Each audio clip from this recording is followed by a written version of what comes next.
You see, at the time of independence, there were only 4 classical styles recognized.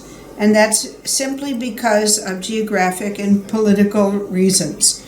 Because Tagore, when he created Shantiniketan, and he wanted to have dance dramas that would make use of his poetry and give a creative opportunity and performing opportunity, he brought one great Manipuri guru, he brought Kathakali guru. So there's what's called Tagore-style Manipuri. Because of Tagore's interest, Manipur was known, and that's one of the classical styles. Kathakali, out of so many great traditions in Kerala, was known because of Valatol. Bharatanatyam was a creation of Rukmini Devi, Krishna Iyer, people who had chastened it and done it. That was known. And Kathak, of course, was known, even though it was basically mudra and a court tradition, but had been recognized and been studied by enough members of who were promoting nationalism and national identity. So because of those individuals, it was known. So Manipur was known because of Tagore and because of the guru there. Now the guru who went to Shantiniketan happened to teach some Bengali girls off-season also in Calcutta. One of those dancers became my teacher in America. Her name was Minati Basu Roy, and she had performed when she was young, and then she happened to be in America. I happened to take Manipuri because I was interested to have regular classes in any classical style, and it suited me because I liked lyrical movement, and I came to India to continue. When I went to Manipur the first time, there was not a single person who had ever heard English from an English speaker. If they knew English, they had learned it from another non-English speaking person. It was extremely difficult to communicate. And yet the communication was wonderful. Today, when you tell me that you went there and you see a lot of social unrest and military, this was unknown then. It was restricted. It was a sensitive area because it was on the border with Burma, and there was a certain amount of smuggling, and also there had been a war with China in '62. So it was a restricted area, but it was a very peaceful area. In Manipur was the first time in India that I rode a bicycle, because all of the women rode bicycles, and the women were very strong because, as you know, there was the women's market. The women controlled economy because they did the trade, and they also then had a lot of forms for speaking because they were meeting, interacting.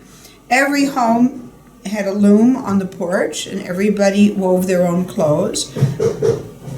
And I think it's generally you find that indigenous people who are following their tradition, everything is aesthetically perfect. Once you bring in synthetic and things from outside, you get cacophonies and things that don't work. But the color choices, the patterns, everything, when it's indigenous, it's always just absolutely aesthetic by any standards anywhere. Of course, as I mentioned, there was no map. I went to the PR or the tourism or whatever there was municipality, and one gentleman said, come back tomorrow, I'll make you a map. And he made me a beautiful watercolor map, which was extremely useful. Where's the tank and where's everything, the temples. Oh, that's There was only one place to stay, which was a government guest house. And my Hindi was minimal. So it was a challenge, but we managed. When I danced at the academy, I studied three things. I studied Kartal Cholam, which is the large cymbals, and I studied with Tangdam Chauba Singh, who was a great, great, great master. And fortunately, I had studied this earlier, Actually, I may be mixing up my two trips, 74 and 76. In 76, I studied the kartal, and I had already been studying kartal with Singhajit Singh. So then when I went to learn from him, he had me give a performance at the academy. I gave a talk about lava notation, about how to notate dance. And then I did the demonstration of Kartal Cholam.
And the impact was that even though Kartal Cholam was understood to be for men, they felt that maybe this is something they could consider introducing into the curriculum for women.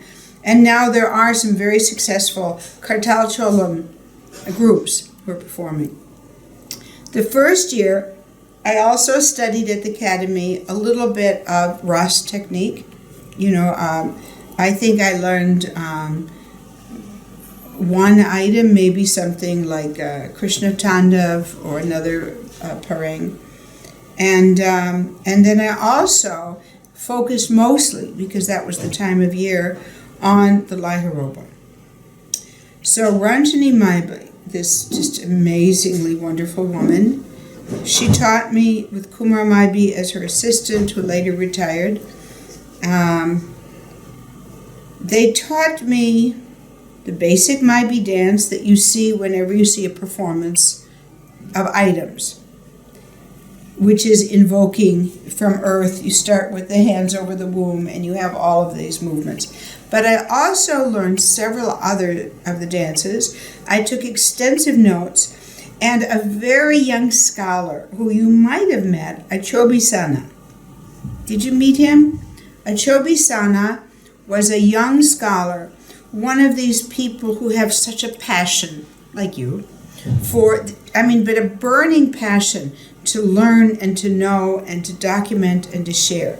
And he gave so much time with me. We would leave at 7 a.m. to go where there was a Maibi performance for classes, or class and then performance. Every day, morning and evening, was Maibi class, Maibi performance for the whole season. So I was able to visit different venues, small ones, because each Umanglai, the pairs of gods and goddesses, they owned a field, and the income from the crop of that field supported the festival. And so the festival was always an odd number of days. So it might be 5 or 7 or 11, 13, depending on how financially well off the fields of the deep. Nearby Imphal, nearby or some in All inside. around. All around. Imphal and around and about. We went all over. And we'd go on bicycle. One wonderful experience I had was going to the jewelry maker to make my jewelry for Manipuri. First of all, I was going, and it was very muddy, the rainy season, and I think I was probably wearing a sari. I'm not positive, but probably. Anyway, my bicycle slipped and I wound up covered in mud. So I pushed my bicycle, my muddy bicycle and muddy me, along a little farther to the home of the jewelry maker. And there they helped me get bathed. They took my clothes. They dressed me in the daughter's beautiful fennec and chadar. And then I sat while my clothes were drying and selected my jewelry patterns. So I was able to see all of the molds for making the jewelry and the process and choosing which size, which everything, how many of what. So my complete set of jewelry, I planned it, I ordered it, and I watched as they were making. That was a very magical time, sharing with them. While dancing La Haroba, what was the most important for you from the dancing point of view exactly? So how did you feel? How did you could it connected with those things that you already knew from India? Well, So you see, the movements in the La Haroba are the core movements that were further developed and made sophisticated in the Ras. And so you have, first of all, you've got these movements that, in the same way, everything is figure eights, everything is, what would I say, transition. So that in other Indian dance style, you've got poses, clarity, sculpture. So everything is curves and circles and figure eights. So that a thing like this in the La Haroba, you have all of these, which are there in La Haroba. If you were in Tangta, if you're holding a sword and a spear, it's the same exact movement, And then, of course, you have this also in the Ras.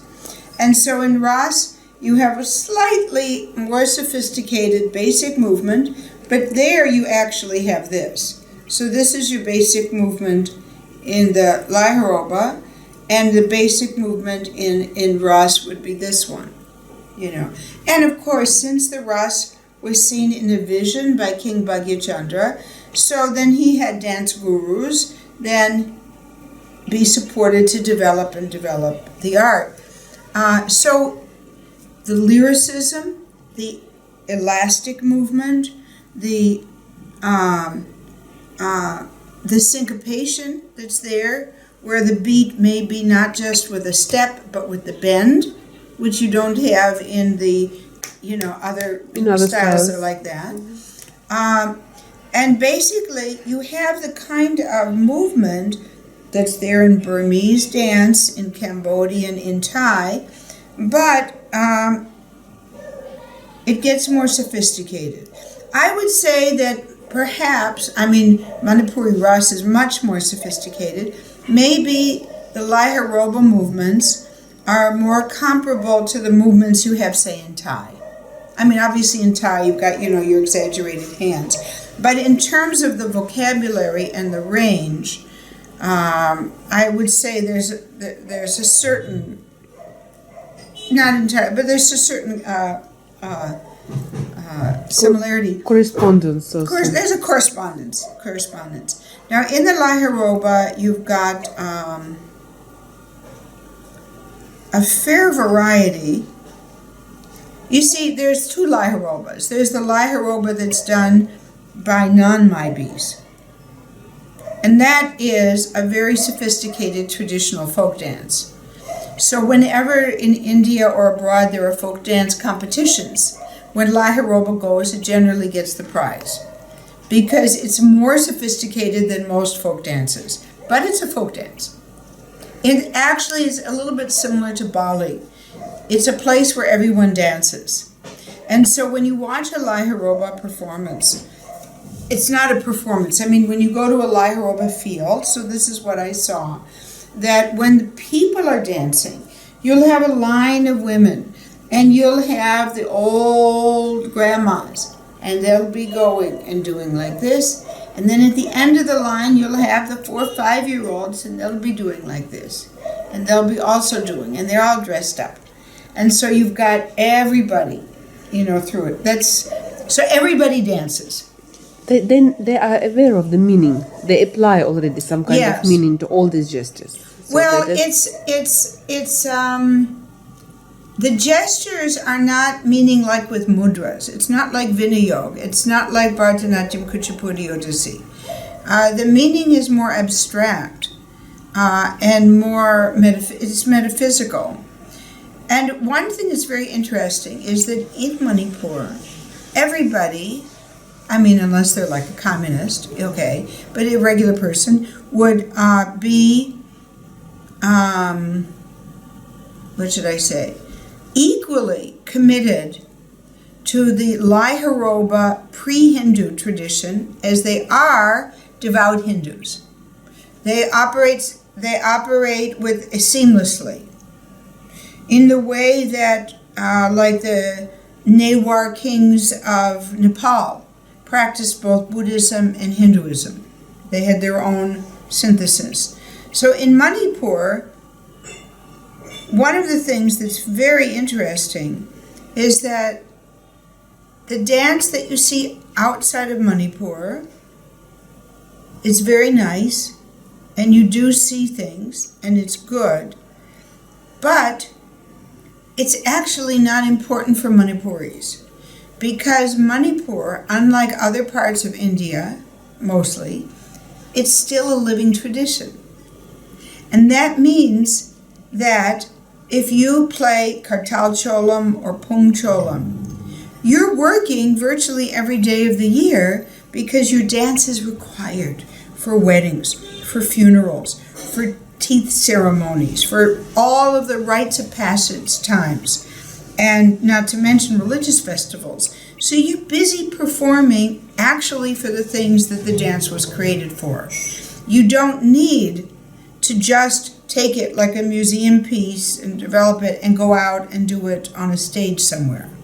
Mm-hmm. You see, of course, in India, the British passed the anti-Nach law, and they did their best to completely end the dance traditions connected to temples, which is a whole long story about how. But that means that traditions like Bharatanatyam, Odissi, Kuchipudi, whatever, we try to recreate the space of being sacred and being in a temple. And sometimes there are festivals in front of temples, and sometimes you even do it in the temple. But it's not the same as doing it as part of the rituals that are still in place. That's been reconstructed for Vilasini, by Swapna Sundari, where they actually go for several days and do all of the different times of the day. Now, in Manipur, the dance is still performed as a part of people's lives, as part of temple practice, and also for all events. I had the opportunity to perform in a temple the first year that I went. I had only learned, like Chali, the basic steps, and Bangi Parenga Choba, which is your basic ritualistic dance, which is done in temples. So, I was in a temple, and I was dancing it. Where? In which temple? I'm not sure. It wasn't the Sri Sri Govindavi temple, but it was another one. Someone told me what it was. I've written it down somewhere. Very nice temple. But either before or after the dance, it was necessary to go and bow before the deity. And I learned two things. One thing is that in Manipur, you do not go in front of the statue and bow, because that would be blocking the view of the god. So you come to the side and then you bow sideways. So one thing is I learned how to do that. The second thing was when I bowed down, I thought, I am forbidden from bowing before any graven image. Therefore, I may be struck by lightning. So as I bent down, doing something that my faith forbids me to do, I thought, okay, this may be it. And as you see, I survived. I got up, and then I realized that whatever cosmic forces are there, that everything is universal, everything is metaphysical, everything is representational, and that was understood. Okay, so dancing the town. You see, when you dance Manipuri, whether it's Laiharoba or whether it's Ras, both of them have an internal vision. These are dances that are a meditation. And when you're dancing, your world extends to your hands. And you are looking at your fingertips, and you're creating this space that's right around your body. And so you, sitting there behind the camera, are beyond my vision, and I don't even know who's there. I know somebody's there, but I can't really tell. And it's not extroverted, like these other things. You're reaching out, you're looking at the God. It's not that.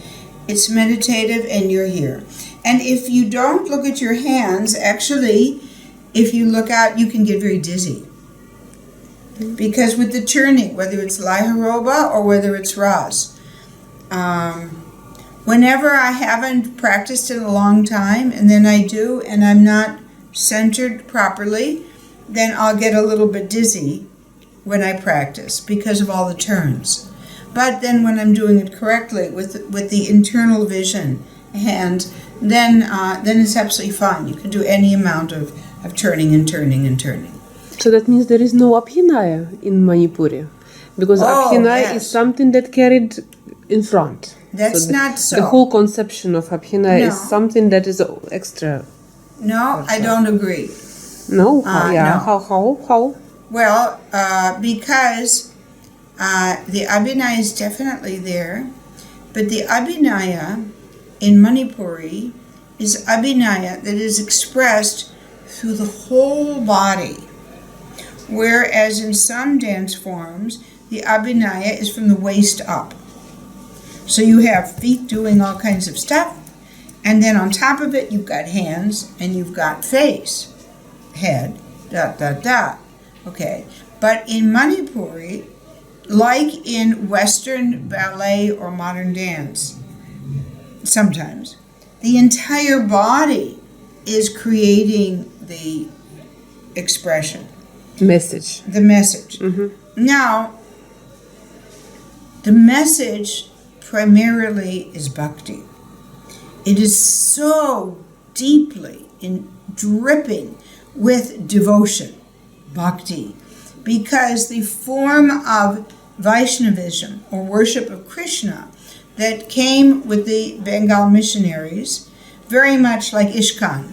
It's that same branch of worship of Vishnu. So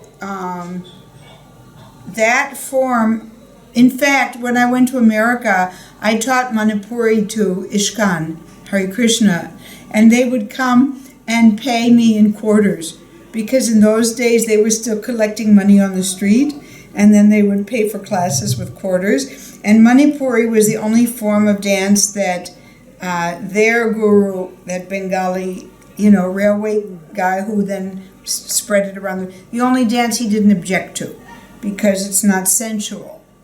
It's all bhakti, and the body's covered. But it's very expressive. It's very emotional. However, you do not, if I'm doing Git Govinda in Manipuri, we don't do sancharis. You don't take a line and develop and develop and develop it, because you don't have such specific vinayog of hand gestures. You are very much expressive and there's a lot of abhinaya, but you see, the abhinaya doesn't have to be extroverted.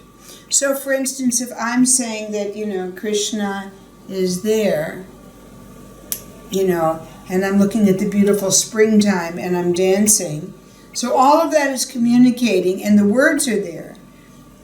But I don't have to be saying to you, look, Yamuna, here's the Yamuna. But I don't have to be, as I would, as an Odissi dancer, I would be going, do you see on the banks of the Yamuna River here, right? Do you see? You know, I can do all of that. But you don't do that in Manipuri. But you see, if in Manipur, for instance, the flute is held like this, as opposed to a stylized thing. It's just like that. There's the flute. And if I wanted to say that in the dark sky, that, like a necklace, that like, the words might be that the cranes, the white cranes across the sky, are like a necklace. Now, remember that this is being danced in a society where everyone is, number one, understanding the words. So how literally you need to act out the words, it doesn't there. I don't have to act it out, If I say this, you know where I'm pointing, who I'm pointing at. It's Radha or Krishna. So it's very communicative. And because people understand the words, that whatever is done, it's going to touch people very, very deeply. People will go up to the dancer, touch their feet. The dancer, the Radha or Krishna, is Radha and Krishna while they're in that costume and while they're doing that dance. It's very, you are it. And so whatever you do, if it's Krishna playing and jumping around and everything, but if I'm doing Krishna and jumping, even if I'm jumping, but I don't have to look at the audience. I stay within my space as I'm doing all of these things. And so it's very communicative. It's very, very subtle and sophisticated. It's very much unpeeling the onion because it's very specific. It's actually easier to learn to do this, than it is to do this exactly in the right place. Not too big, not too small. How much you go, space hold, that is the wrist action and not the fingers, no finger flapping. It's very subtle, very elegant, very sophisticated. And because the audience knows it and is connected, it's profoundly moving, and the abhinaya is fantastic. But it's not facial abhinaya. It's abhinaya using anga, whole body.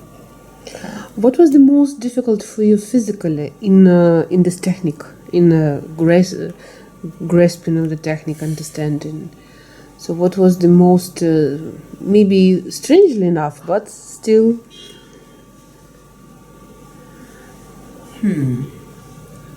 Some things already was with you, so some things already maybe was ready to. But what appeared? One thing was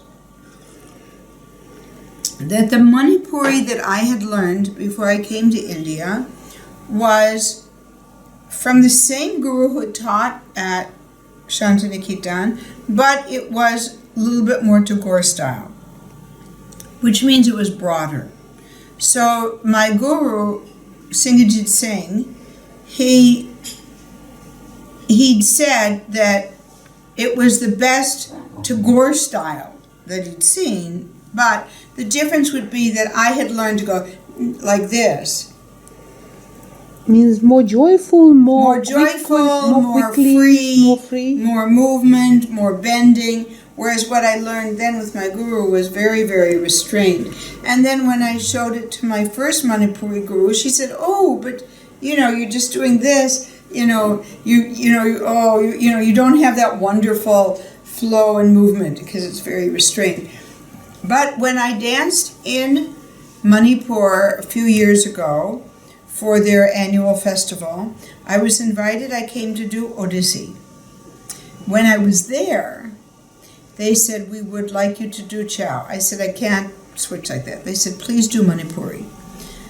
I thought, wow, I haven't done Manipuri in a long time because I haven't had the musicians to be able to grow, so I've focused more on the others. But I said, this is a wonderful opportunity because the Academy musicians are there. So I've got good musicians. And so I said, okay, we'll work on Git Govind. And so with the lines and with what I remembered, and I do Git Govinda in Odissi, and I think I had done it earlier in Manipuri, so I could put together and create a piece. And I did it, and it was very much appreciated. And afterwards, one of the very senior, knowledgeable Rasikas, critics there, he said that of all of the outsiders, meaning non-Manipuri, not Indian, of all the non-Manipuris, he said, that my dance is the best. And that meant including Indians from Delhi, from Calcutta, from Mumbai. So I was really like, I couldn't ask for more. He said that my Manipuri was the best for any outsider. And this is after I hadn't been doing it in a long time. I mean, more than a decade. I mean, once in a while, a lecture demonstration, one piece. But earlier, of course, it was my main style. It's what I came to do. It's what I loved. And I had studied and performed in one program, Ras, both Radha and Krishna, separate costume, Maibi, and Lyharoba, and Kartal Cholam, and also modern choreography, a dance about space that my guru choreographed for me. I did not perform Tangta. I learned some, but definitely not at a level that I could have done a performance of that. Manipuri in Manipur and outside of Manipur, how can you compare it? Well, Does it make a sense? yes, Or yes. people are Well, no, I'll different? tell you, there's a very interesting thing. When Manipur was taken outside of Manipur into an entirely other ethos, another world, it changed. It changed a lot. So, as I said, when Manipur was done for Bengalis, Tagore wasn't interested in his university students becoming competent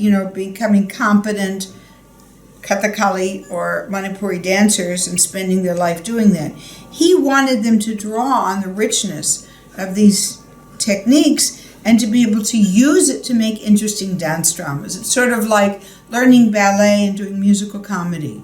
You don't have to be perfect, but you need some.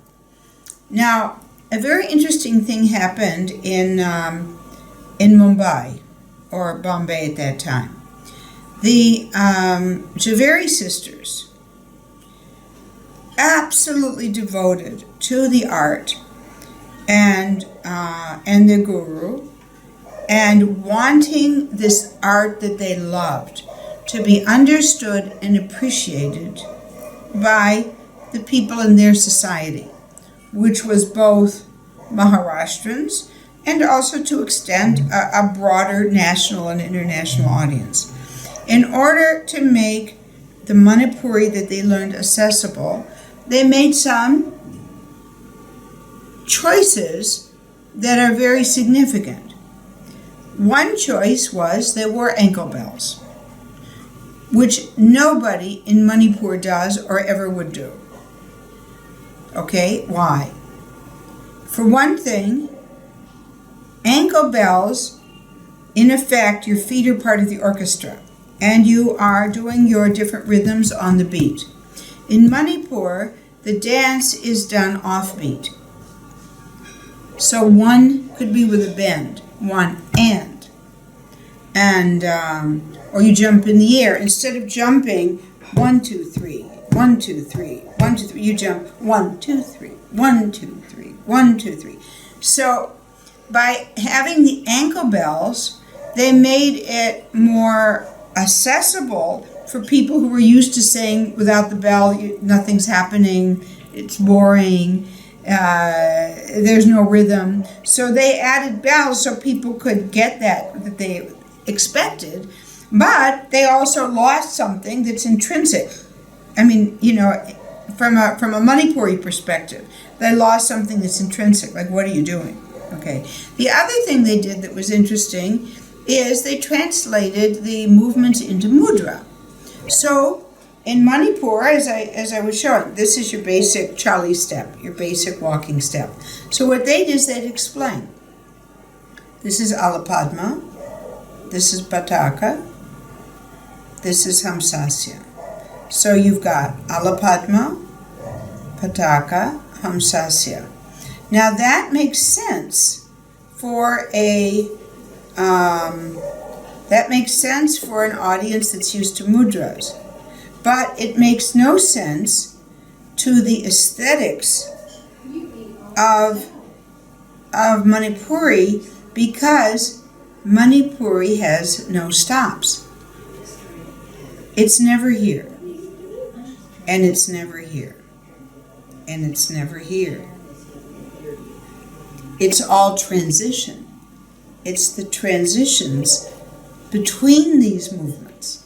And so, it's very understandable what they did, but from a Manipuri point of view, in Manipur, it's a distortion of the basic aesthetics or rules. I mean, and I'm not even making a value judgment. I think something can be said for them doing it and why they did it, and it doesn't matter to Manipur. That's what they're doing, and they did it with the sincerest heart. But and they're extremely nice people. And then my guru, who was from Raj Kumar from the royal family, he represented a pure Manipuri approach and not appreciating it. I think they've made great contributions, terrific contributions to the knowledge and creativity and development of Manipuri, but it's separate from what is done in Manipur. And the Manipuris don't care, they're quite happy, they're doing their art where they are. Now, one controversy in Manipur, which was not really an issue when I first went, but later became a big problem.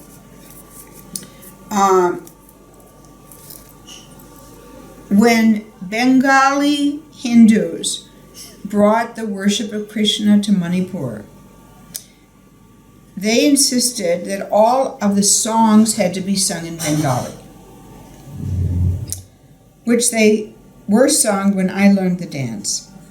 However, later, Manipuris who want independence, and there's been issues and stuff, have had serious issues with the academy, saying that we should sing it in Meitei, in the Meitei language, and not in Bengali.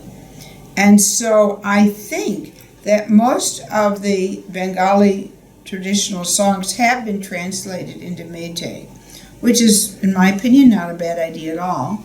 There's no reason. Also, pronunciation is more accurate and understanding is better.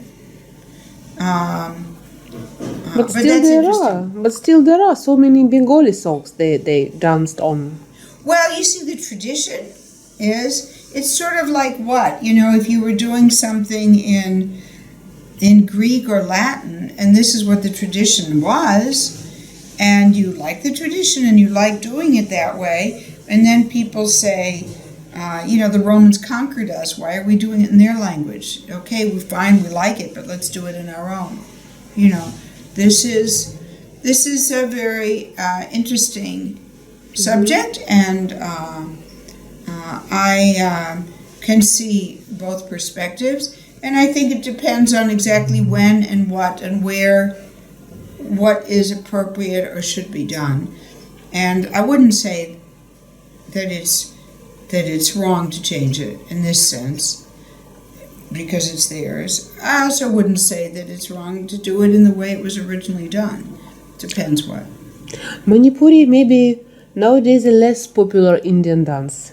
It's always been less popular. Do you see the future of Manipuri dance? Yeah, sure. How? Manipur will continue because it's a living tradition in Manipur. Now, Manipur's got a lot of problems, but it's actually a living tradition. And in that sense, it's more vital than other places. So, for instance, Chow, although Chow is not recognized as classical, but it is traditional. And if you don't use English words, if you use Margi and Deshi, then it's Margi, I would say.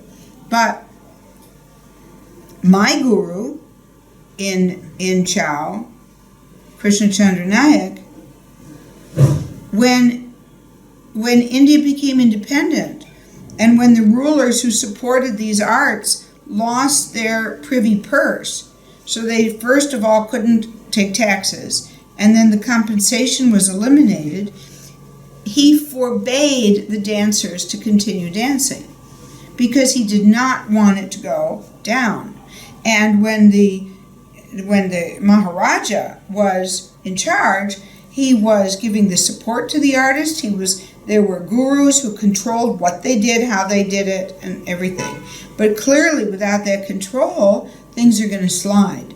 So he forbade them to dance, and for a long time, the Chow dancers were known as rickshaw pullers because they were strong and healthy, but untrained for anything except their dance. So that's what they could do, is pull rickshaws. My guru was a rebel, and he had left and gone to Calcutta, and he was teaching girls there. And then he joined the little ballet troupe in Gwalior, and then he came to Delhi, and he got his award, and he was teaching, and was a great, great, great guru. But that tradition, it's very hard with a lot of support to bring back and strengthen a form that was basically cut off when the patron, the one patron, said, "I forbid you to do it." Manipuri lives in Manipur. It's part of their life.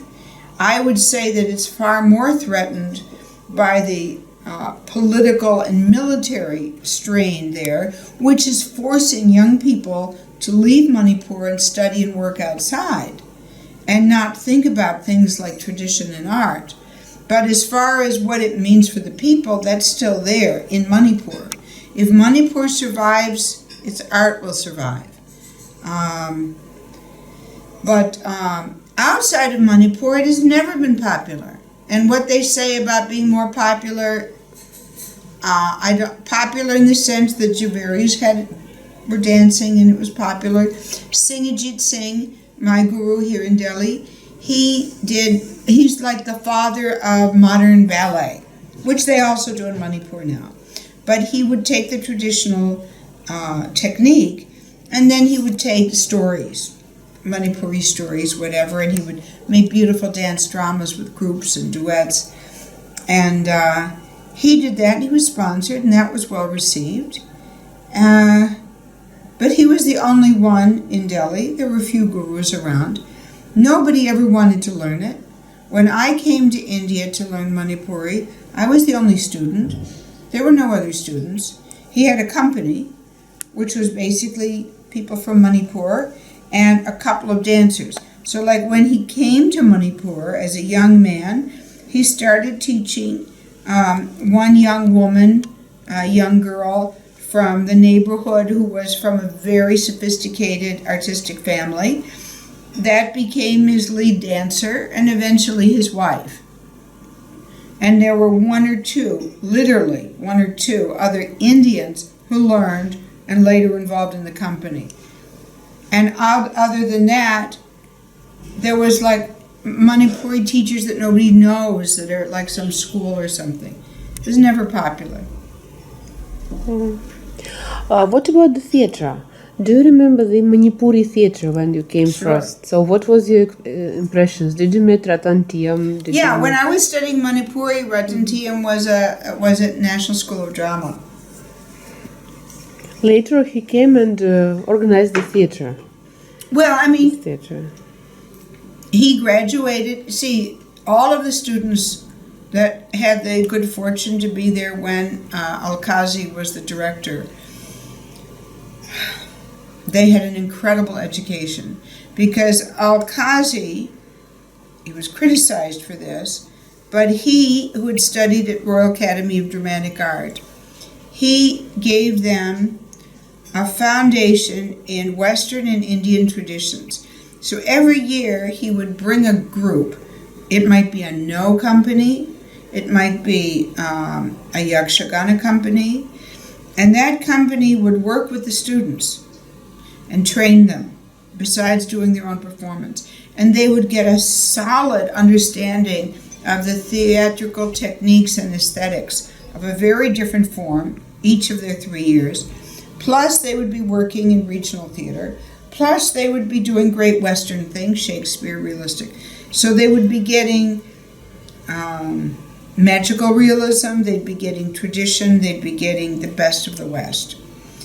And then when they graduated, not only Rattanatiyam, but others, they went home and they created, barehanded, from virgin territory, they created a tradition.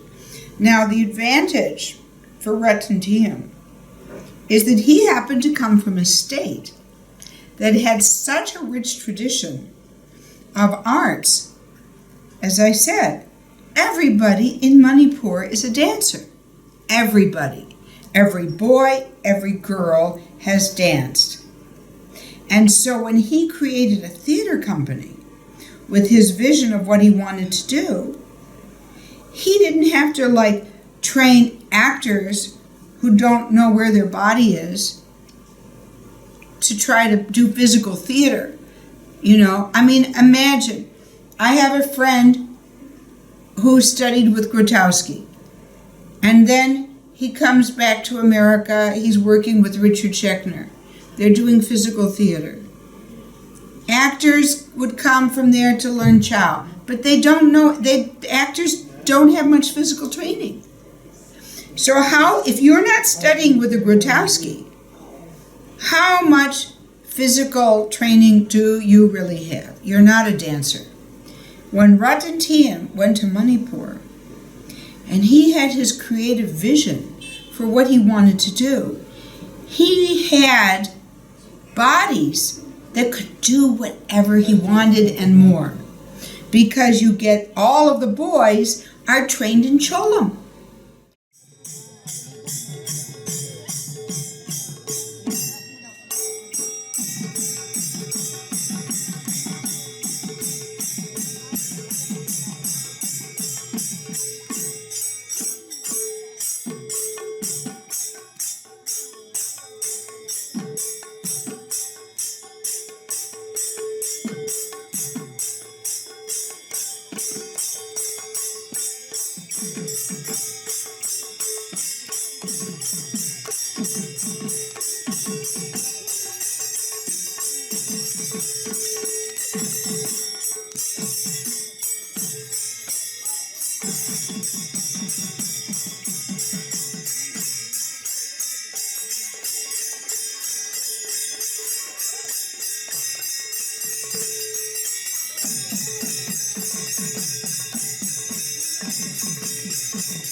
So his actors are Cholam dancers. They can move, they're strong, they know martial arts, okay? All the physicality that you could want in a creative theater form, he had that. And then he took these already physically sophisticated and trained people, and then he created he could take wonderful themes.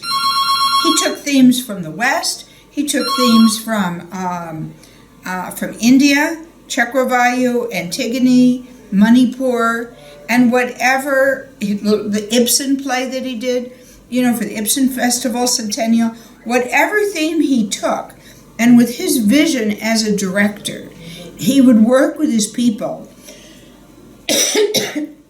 And he's one of these people who works long and slow, long and solid. So they work, and they work, and they develop material, and they create. But he's got such a fertile soil that with his brilliance, he does performances that are that are affecting audiences anywhere in the world where you see them. Now, another graduate from NSD from the same time, with the same kind of training that Rutten had, they go back to what? Certain states, and they create a folk theater. And so you're going to have a wonderful folk theater. You're going to have rustic humor. You're going to have jokers. You're going to have things that come from the local tradition. But you're not going to be able to go that far from the, from the ethos of that kind of folk humor and stuff, So it'll be good, and it'll reach, and it can go abroad.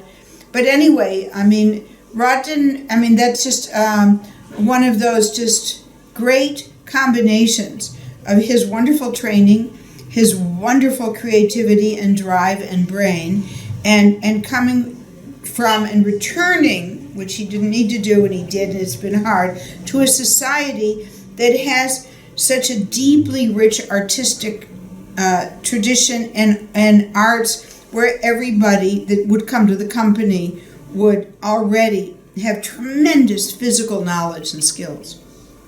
Mm-hmm. And then others inspired by him have come up. And so you've got a very dynamic theater, modern theater, and it's very good. And you've got a very dynamic modern Manipuri dance. My goodness, the ballets that are made using Manipuri. And because Manipuri, like Western dance, uses the whole body, and it's a group form. It's not a solo with hand gestures. That depends on the face. It uses the whole body, and it's a group form. So when you're creating dramatic productions using dance or using theater or both, you've got great stuff. And in fact, at National School of Drama Festival, whenever there's a production from Manipur, there's quite a range. Whether you would say it's a play or whether you would say it's a dance drama. It's always dance drama. Well, no, it might be a play, but you've still got great physicality. It's a drama, why? Because people are speaking, right? But you could also have something with minimal speech, because people won't understand or whatever, and a lot of movement. And it's theater or it's dance. What is Kathakali? Is it a drama or is it a dance? It's whatever you want it to be. Take your pick for your genre. You put it into theater category, great. You put it in dance category, great. But there's great. And what's also incredible is that Manipur today, as I said, and as you know, it is such a torn and dangerous and difficult place to be.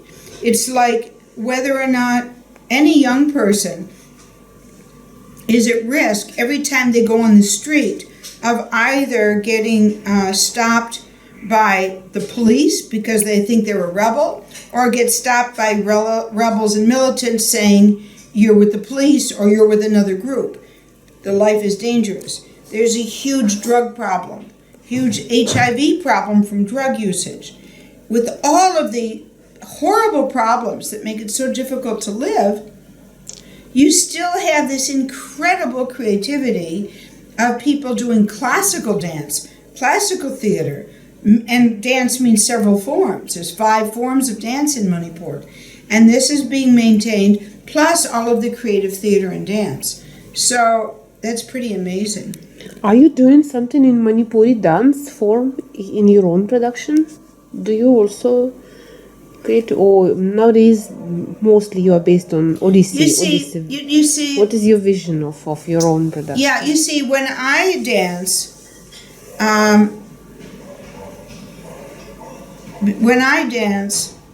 depending, I believe firmly that the only thing that is critical is content.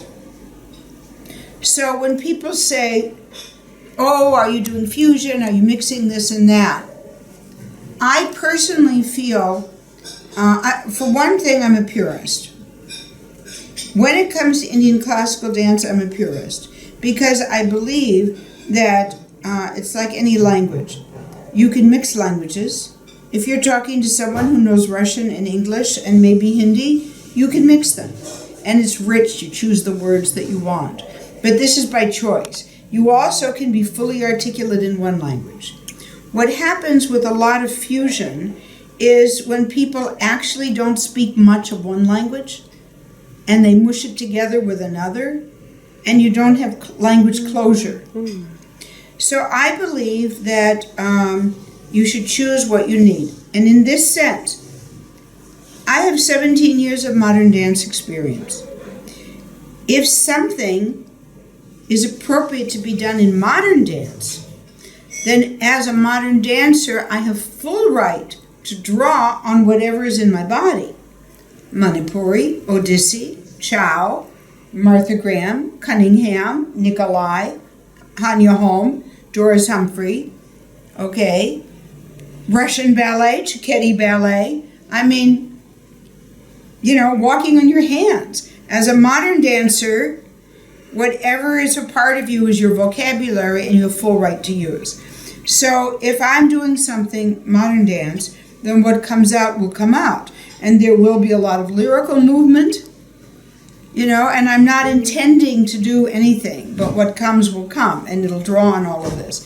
But if I'm doing something, and it depends on what it's about. Somebody like once, Sarojini Naidu poem, and I thought, Manipuri, Chow, no. It needs to be, I need to have the full freedom, the lyricism of modern dance and the leg movements. Manipuri informs my being,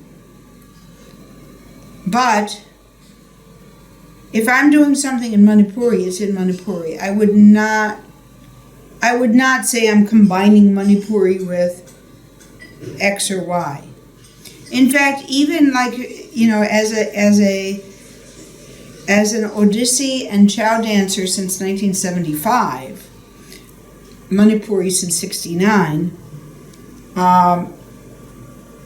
it would be very funny because there's a couple of dancers who have done Chow and Odissi fusions. And there's even been some festivals where I've been asked to dance and it's do a fusion. And I say, I don't have a fusion. I have Odissi and I have Chow. Now in Chow, I have created a solo for a woman, because since it's a man's dance, you don't have that nari, which draws on all of the basic techniques. And so it might have a mudra or two that you don't normally see, but not really. And also in my Mahadevi Upasana, which means like an hour-long piece about Devi, when I'm doing one Puranic legend, which is Devi, the goddess, as witness to Pralaya, the dissolving of the universe. So as she's watching, I do use Chow, bowls, and parans, and the movement of Shiva dissolving the universe is Chow. But I really don't call that a fusion. I mean, it's an Odissi production, and Shiva is doing some Chow. I did a production on Chamana Antagunta. This is a novel written in 1902. It's a subaltern novel by a man, Fakir Mohan Senapati, who is responsible for saving Odia language and not having it eliminated in favor of Bengali. And also, before Mukranjanand or anybody, he wrote this real social critique novel. So when I was asked to do it in Odissi, it was a great challenge because the aesthetic of Odissi is beautiful and balanced, and this had to